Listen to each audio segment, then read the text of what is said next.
So the cakes are out of the oven. These are the ones that you saw me demonstrate, so they're still lovely and warm.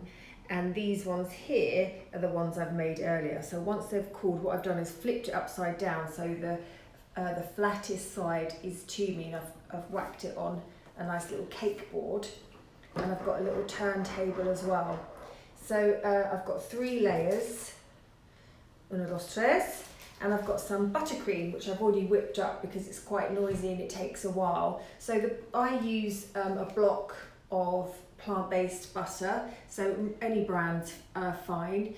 This is just one of the ones I use. And then I add icing sugar to it as well. And then a bit of plant milk to keep it light.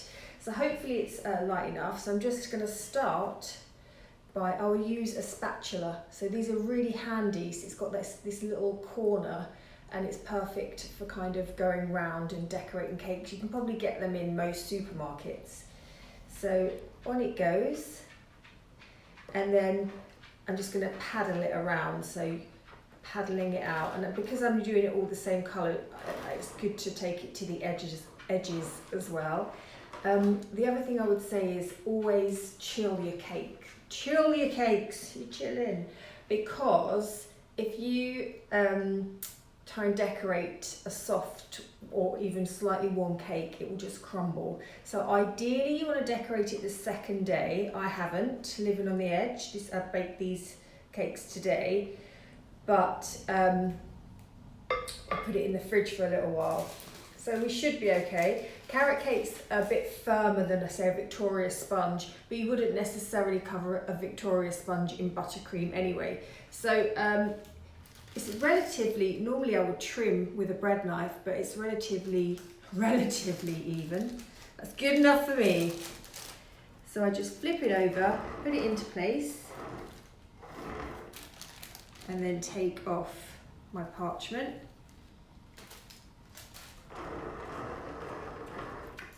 And then we're going to repeat. I always sit down when I decorate a cake. I don't like doing it standing up.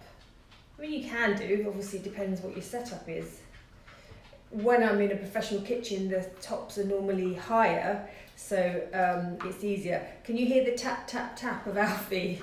He loves to get involved. If you watch any of my videos, it's always with my Shih Tzu Alfie, because he can't bear to be in anywhere on his own, but that's just because we never trained him. Anyway, enough about Alfie, because he usually always ends up being the star of the show, and I'm the star. No, the cake's the star of the show.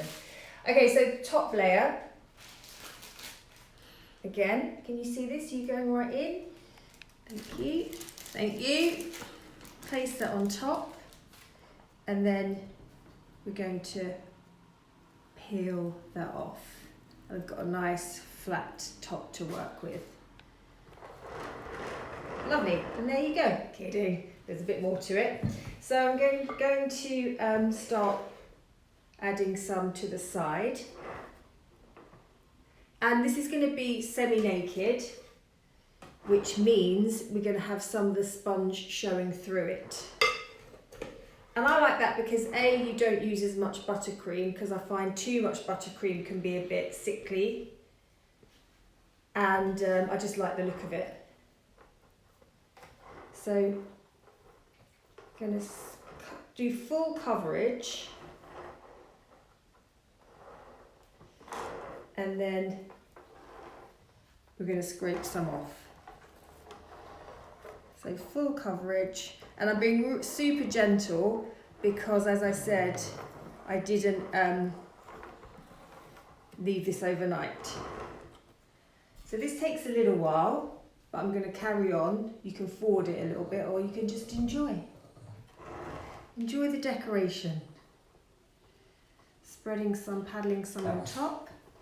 And my dog is crying for a treat. And I'm going to call my cameraman Clive, because I love Keith Floyd, and he used to have a cameraman called Clive, and he used to boss him around. And I too boss my cameraman around. Anyway, so Yes, it looks a bit messy at the moment, but don't you worry about that. Now, I don't know if we have a little treat that we can bribe the dog with.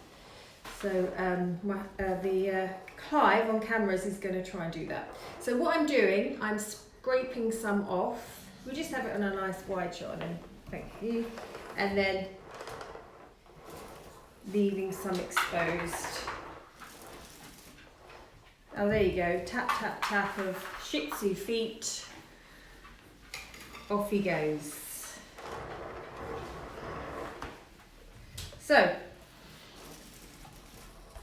this is quite rustic looking. You can do it perfectly beautiful, like a wedding cake, and have it all sharp and delicious. But I'm going to keep it real. I'm going to keep it more rustic. But I'm still going to put as much on as I can, and then start taking it off, scraping it on the bowl. So this, what I used here and here, should be enough for 2 cakes. That's what I'm hoping, because I want to decorate them both.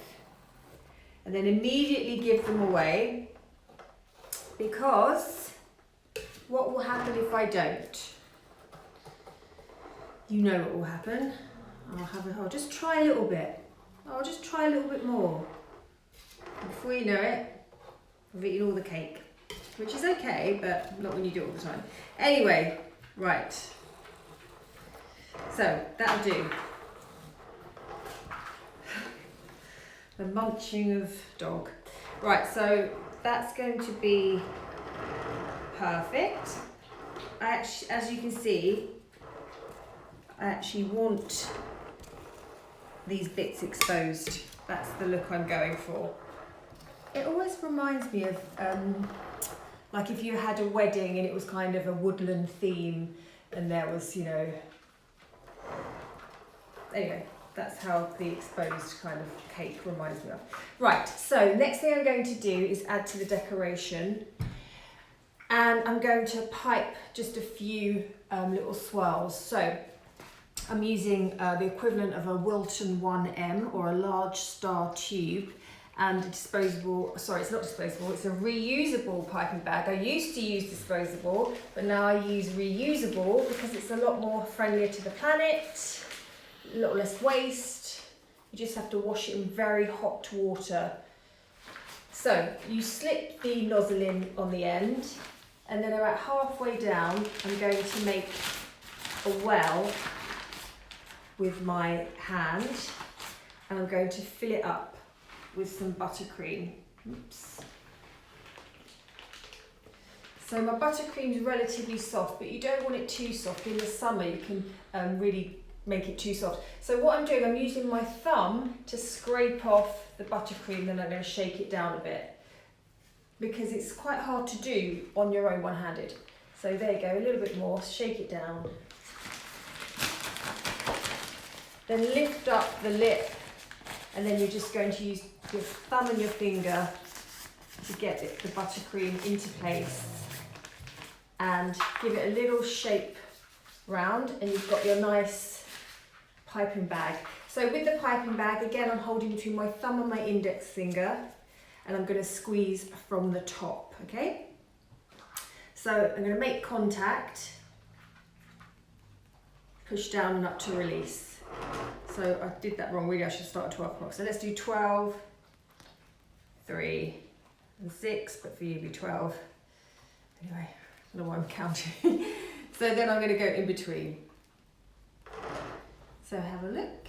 So you go down, squeeze it round, releasing up. That was a little air bubble. Just fill in the little gaps.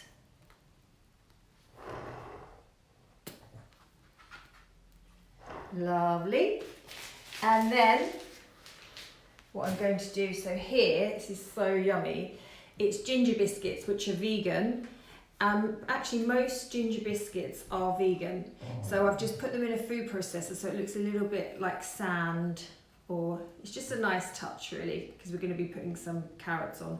And I'm going to put that in the middle. Well, there was a bit of a big lump there, so I'm going to get rid of that one. Excuse my fingers, you don't want to close up with my big fingers. There you go.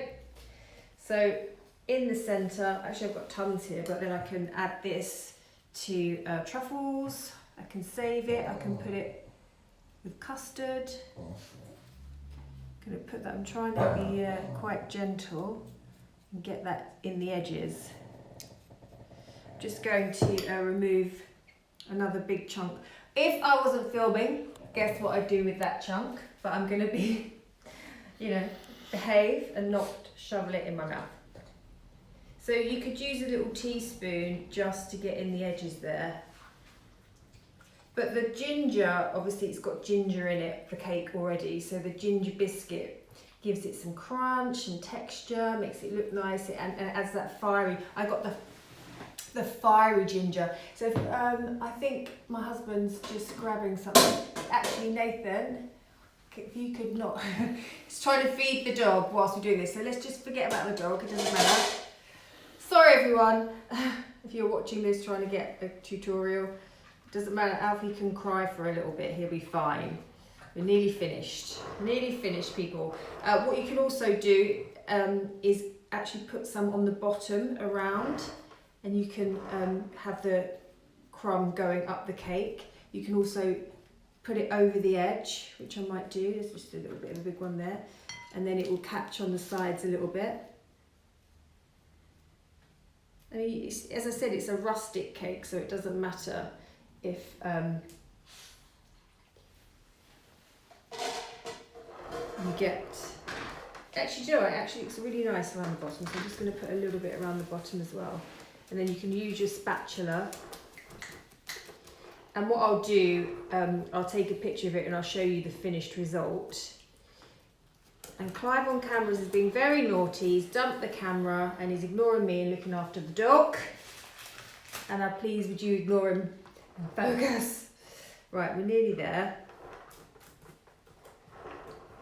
So it's a nod to a little bit of, say, sand or soil. We could do a little bunny bum, I should say. So it looks like it's burying its head searching for carrots and treats, which is nice if you've got children, or you can keep it a little bit more grown up. Dog's barking, but don't worry. Let's stay on this. We're nearly there.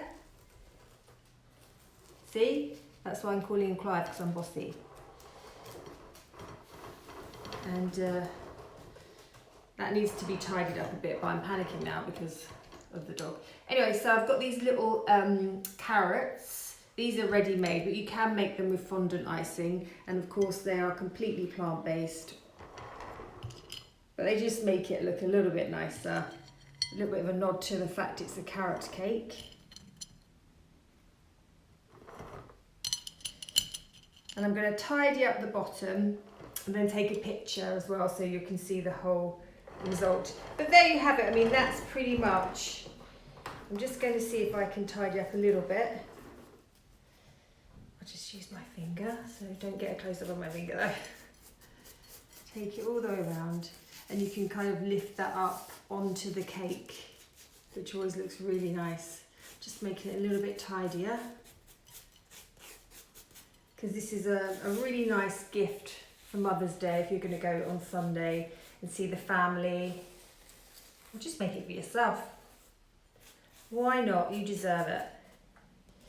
Okay, and there you have it. I hope you enjoyed this tutorial. Apologies for dog gate, but that's always going to happen in this house. And it's a really lovely carrot cake, and if you want to know how to make it, please do watch the previous post where I show you about the batter. And thank you so much for watching, and have a lovely weekend.